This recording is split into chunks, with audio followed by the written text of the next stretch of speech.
Hello, I'm Dr. Andy Hales from the University of Mississippi, and in this video we're going to be looking at how to do a paired samples or a dependent samples t-test in R. So today we're going to be using the tidyverse and the same dataset we've been using in earlier videos, and for simplicity I've gone ahead and selected the columns that we're going to need to look at how to do a paired samples t-test. And here, when you're doing a paired samples t-test, the idea is that you have not one observation from each person, but two observations from each person. So in this example, we've asked people what their current self-esteem score is on a 1 to 7 Likert scale.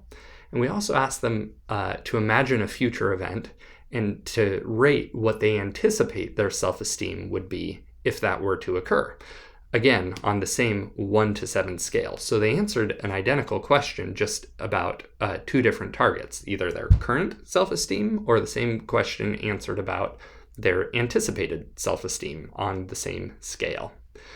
So these two columns are the columns whose means we're going to be comparing. So the question here is, do we have any evidence that their current self-esteem is significantly or systematically different than their anticipated self-esteem?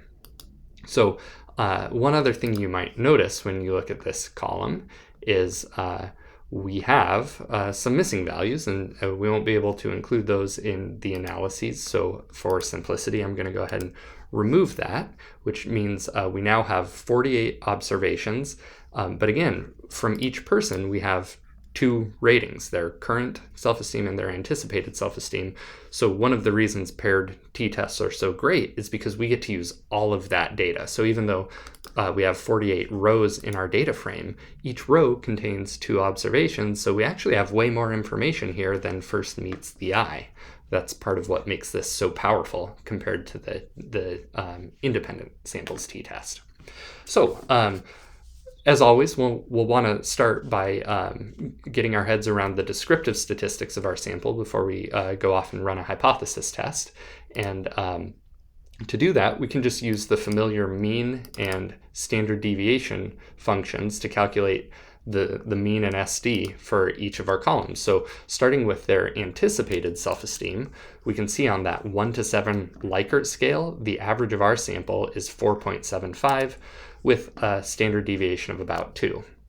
And then when looking at their current self-esteem ratings, the average is higher. Instead of 4.75, it's about 5.5 Likert scale points.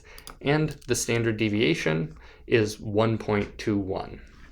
So that's our basic descriptive information. One other thing that can be really helpful to look at when you're running a paired samples t-test is we've got these two columns. So for each person, we have two measures. We can ask, how correlated are people's ratings of the first question with their ratings of the second question? In other words, if I know someone's current level of self-esteem, how well does that help me predict their anticipated level of self-esteem? And the way we could do that is with this R value, a good old-fashioned R correlation value. And you can compute that with core.test, and you just give it the name of the two columns you want to correlate. And here we can see the correlation between these two variables is 0.37. Now that's really great because the more correlated these two variables are, the more powerful our paired samples t-test is going to be. That's because the more information we get about one variable from knowing the other variable. A really helpful way to plot a paired samples t-test is with something called a spaghetti plot. So I've arranged that here. You don't have to be familiar with all of this code, but if you run that, you'll get a spaghetti plot named for a pretty obvious reason here.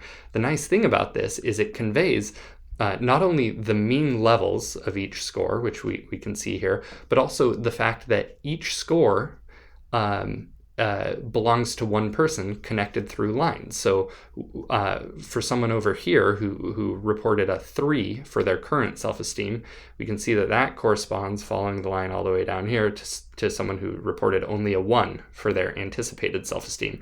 So these lines, they remind us that this is paired samples data, that it's within subjects comparisons, And they also are a nice visual cue, because if you see a lot of lines pointing downwards, that can suggest that maybe people who scored highly over here on the first measure scored lower on the second measure. And of course, these red dots here show the mean level differences. And again, you see these these error bars. These happen to be standard error bars. If you're ever reporting these, you'd better make it very clear for your audience if they're looking at standard errors versus 95% confidence intervals. So if I were to write this up for a research report, that's the kind of information I'd make very visible.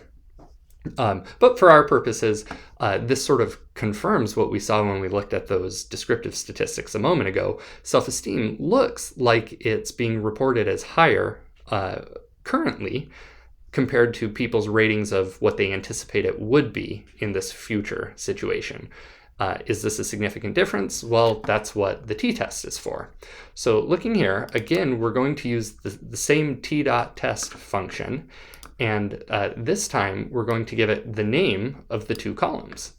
And here, this is very important, we have to tell the t-test that this is a paired samples t-test, and we do that by explicitly declaring that paired equals true. And when we've done that, they know that, that we're doing a paired samples t-test. And if we run this, we get what should be fairly familiar output by now. We have our observed t-statistic, our degrees of freedom with 48 observations, a degrees of freedom of 47 is what we would expect, and our p-value corresponding to this observed t-value with this degrees of freedom. In this case, it's a small p-value of 0.0059. So depending on what our alpha level is, that would probably be significant. And again, we have a 95% confidence interval, and the mean difference between the two columns is displayed here as 0.81. Cool. All right, so that is how we perform the t-test. As always, we also want to be mindful of effect size. We already saw what the unstandardized effect size was. In raw scale points, remember these responses from participants were self-report responses on a 1 to 7 Likert scale. So when we say that the groups are a mean of 0.81 apart, 0.81 what's? Well, 0.81 scale points. So that is our raw effect size. That's the unstandardized effect size. It's 0.81 scale points. We could compute that for ourselves by simply taking the mean of the first column and subtracting from it the mean of the second column. If we run that, we get, if we run the whole line there, we get the mean difference that we would expect. That's our raw or our unstandardized mean difference. Now, if we wanted to standardize this and express it in units of Cohen's d, there are a few different ways to do this. Many of them take into account the degree to which these two measures are correlated. That's slightly too complicated for my taste. I actually think it's more informative and happily more simple to just take this mean difference we've observed and divide it by the standard deviation of the difference score. If we were to compute a difference between each person's score and calculate the standard deviation for that, well, that's a perfectly good standard deviation to use as our denominator for Cohen's d. And there are not any packages that I'm aware of that compute that with super simple code, but the arithmetic is very easy here. You just take the mean difference and you divide it by the standard deviation, and these two lines might look intimidating, but they really aren't. It's actually just exactly what we calculated above, and we wrap some parentheses around that to tell R to compute that first. And see this division sign here? We divide that by the standard deviation of the difference between the two columns. And if we wanted to know with our own eyes what that standard deviation is, we could run it, and we can see it's a standard deviation of about 2, which means this mean difference divided by 1.95 would be our estimate of Cohen's d. We could do that by hand, or we could just ask R to do all the math for us and run these two lines.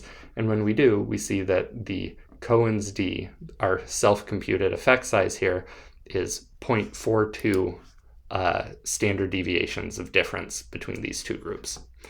So again, we saw earlier that that is a significant difference for what that's worth with this sample. So I haven't mentioned here while we're going over this what exactly it was that people were asked to anticipate in the future. But based on these results, we'd be entitled to conclude that it was probably the sort of thing that would damage their self-esteem, because we've got some evidence here that people's self-esteem scores they anticipate would be lower than they currently are. So that is how you perform and interpret a paired samples t-test in R.